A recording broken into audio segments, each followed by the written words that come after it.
My boyfriend and I are both big sports fans, but his obsession with superstitions has gotten so intense it's taking over his life, and I'm not sure I want to be with someone who puts that above everything else. I, 24 female, have been dating my boyfriend, 24 male, for 17 months, and we have lived together for 5 months. He is a wonderful guy and he treats me great and doesn't have a mean bone in his body. We get along with each other's friends and families and we have the same sense of humor and common goals and beliefs. I know we are young and I don't want to rush, but I love him and can really see a future with him. There is just one problem that I feel is getting in the way. It may seem like such a stupid and insignificant problem because he doesn't hit me or cheat on me or use drugs or alcohol to excess. But it's really affecting our relationship. My boyfriend is obsessed with sports and is really superstitious when it comes to his teams. We live in Massachusetts and he is obsessed with the Red Sox, the Bruins, the Celtics, the Patriots and the Revolution. I like sports as well, but he takes it to a whole different level. He gets superstitious and has routines and things he does because he believes it will help his team win. Some examples: earlier this season the Red Sox went on a winning streak. The day they won their first game he had a day off work and he fallen asleep on the couch the night before still wearing his socks, so for the entire winning streak he refused to take off or change his socks. He was washing his hair and body in the bathroom sink and wearing clean clothes, but he wouldn't change his socks or wash his feet. This went on for days and it was gross and his feet smelled so bad and he admitted he could smell them too, but he didn't care because he said it helped the team win. When the NFL season started this year my boyfriend's car was in the shop, so when he went to work the day before opening day, he walked to work and then took the bus home at the end of the day. This happened for the first 2 games of the season and the Patriots won every game and he was convinced that this ritual was helping the team. He kept this up for the first 10 games of the season, even after he got his car back. He didn't care what the weather was and even made the trip on days he wasn't working, even though it was 30 to 40 minutes each way without a car. 2 mutual friends of ours got married on November 28th of last year and he couldn't make the trip because we had to go out of town for the wedding. He was actually thinking of skipping the wedding, but I talked sense into him and he went, although he was tense the whole time. The next day the Patriots lost their first game of the season after winning 10 games in a row. He was pissed off and still blames me for it, and by blame me he just says it is my fault. He doesn't do stuff like yell at me or refuse to spend time with me. Just for clarity, he is not abusive. He has certain rituals for game days. He will only eat certain foods or drink his coffee a certain way or go to a certain coffee shop or gas station. For the last Bruins season he went and got coffee every morning even if he didn't want coffee. He has certain brands of shampoo depending what sports season or playoff it is. He will change his hairstyle or not shave if it is the playoffs, or he will only sit in a certain seat in the living room during the game. When we moved in together I moved in with him because my lease was up but he still had 6 months left on his. The plan was that after 6 months we would find a bigger place. I have an almost new living room set with a couch, love seat and 2 recliners. His living room furniture is ripped and on the verge of breaking.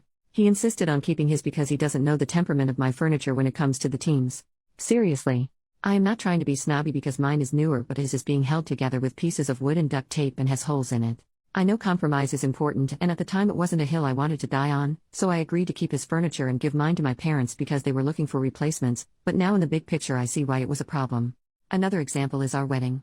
We aren't planning on being engaged or married yet, but we have talked about the future.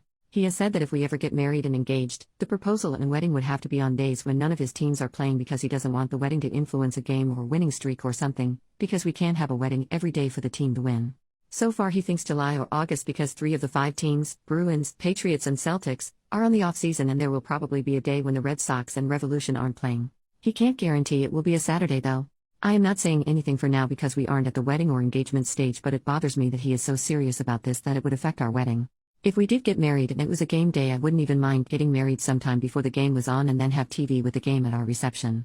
As I said, I'm a sports fan also and I like the same teams he does. I enjoy watching sports but I think he takes it too far. These are just some examples, there are many others.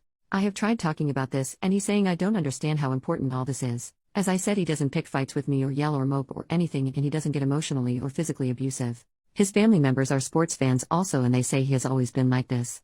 Although they don't take it as far as him and they thought he was being done with the walking to work so the Patriots would win.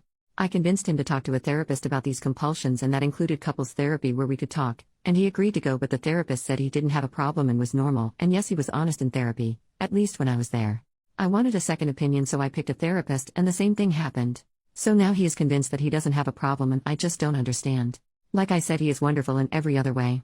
He is a good person, he isn't a snob to anyone and he treats me well and doesn't cheat or be abusive. He spends time with me and is attentive. And even when we debate about his sports obsession he doesn't yell or get mean. I love him very much and I can see a future for us. I enjoy watching games with him. But his obsession and superstition with sports is giving me second thoughts because while I like sports my life doesn't revolve around them.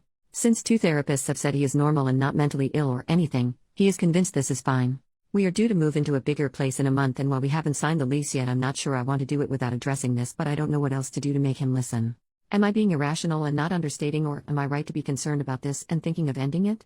If anyone has any advice or thoughts, I would appreciate them. Thank you in advance for reading. Update 1 year later. Firstly, I would like to thank everyone who posted supportive and kind comments. I'm sorry I didn't answer them all.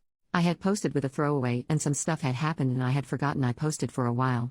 Now things have kind of evened out and I wanted to give an update for everyone who was supportive. He is now my ex-boyfriend. I read all the posts in a few days after I decided to talk to him again. It didn't go well at first, and that should have been a sign. There was a Red Sox game on when we were both home from work and they lost, and he was upset with me for talking to him and not letting him focus on the game, and interrupting the things he had to do. He was convinced they lost because of that and we had a huge fight. I should have ended it there. But I didn't.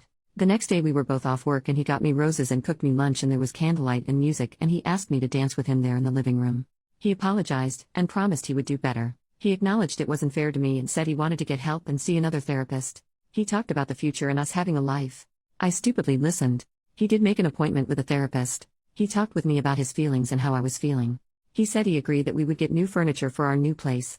I tried to give him some space regarding his habits because he was committed to seeing the therapist and changing, and I didn't want to push him and him end up saying forget it. He was much more attentive though. I thought he changed or was at least really trying, but I was wrong. A week or so after we had fought and made up and he made the therapist appointment, something else happened that turned my life upside down. I had a mole on one of my arms, but I never thought anything of it. I had a new coworker and she pulled me aside one day and said she didn't want to scare me or be weird, but she is a 2-time skin cancer survivor and the mole did not look good. She stressed that I needed to see a doctor. I wasn't going to and she was noncommittal and she begged me to go.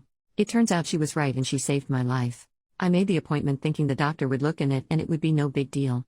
I had that mole for a while and never paid much attention to it. It was melanoma.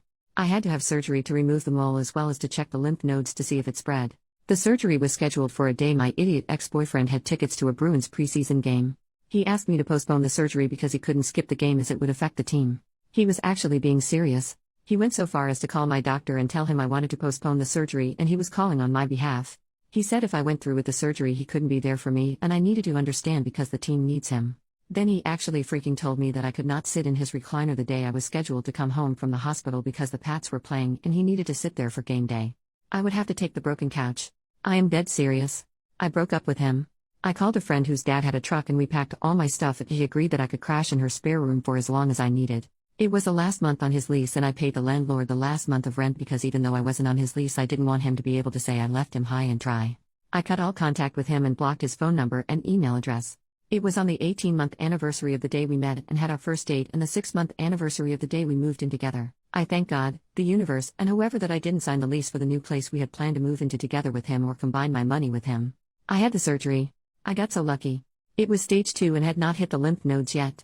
I had to stay in the hospital for a couple of days, but the wound was looking okay and not infected, so I was discharged to go home. The waiting was agony, and the worst thing, I also was not in the best emotional state because of what had happened with my ex. I cried when I found out it wasn't in my lymph nodes yet. The doctor said it would have hit them and spread in under a year and I would have been much worse off.